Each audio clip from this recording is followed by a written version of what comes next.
Hi అండి అందరికీ. ఈరోజు బంగాళదుంప అలసందల కూర ఎలా చేయాలో చూద్దాం. ముందుగా అలసందలను బంగాళదుంపలను ఇలా ఉడికించుకోవాలి. కరివేపాకు రెమ్మలు, 2 పచ్చిమిర్చి, 1 ఉల్లిగడ్డను ఇలా సన్నగా తరుముకోవాలి. దాల్చిన చెక్క, 4-5 లవంగాలు, కొబ్బరి ముక్కలు, 2 టమాటాలు, కొత్తిమీర, అల్లం వెల్లుల్లి పేస్ట్ రెడీ చేసి ఉంచుకుందాం. ఇప్పుడు ప్యాన్ పెట్టి ఇందులో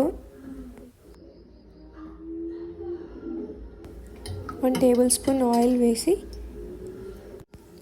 1 టీ స్పూన్ జీలకర్ర వేసుకుందాం.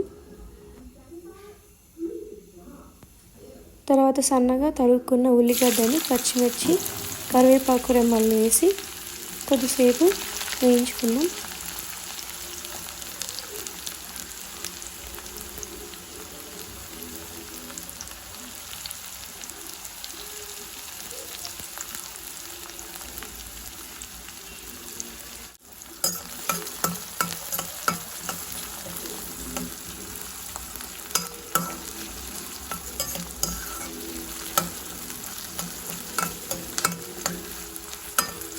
ఇలా ఉల్లిగడ్డ, పచ్చిమిర్చి, కరివేపాకు వేగిన తర్వాత 1 స్పూన్ అల్లం వెల్లుల్లి పేస్ట్ వేద్దాం.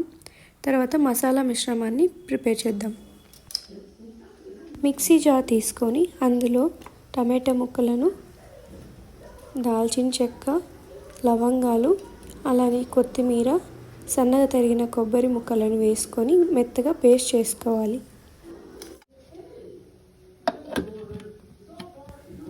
ఇలా గ్రైండ్ చేసుకున్న పేస్ట్ను ప్యాన్లో వేసుకొని బాగా మసాలా అంతా మగ్గేంత వరకు వేయించుకోవాలి.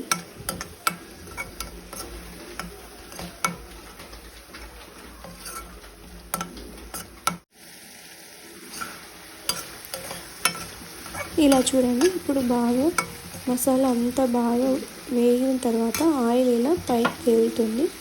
ఇప్పుడు మనం ఉడికించి పెట్టుకున్న బంగాళదుంప అలసందలను ఇందులో వేసుకొని కొద్దిగా ఇలా కలుపుకోవాలి.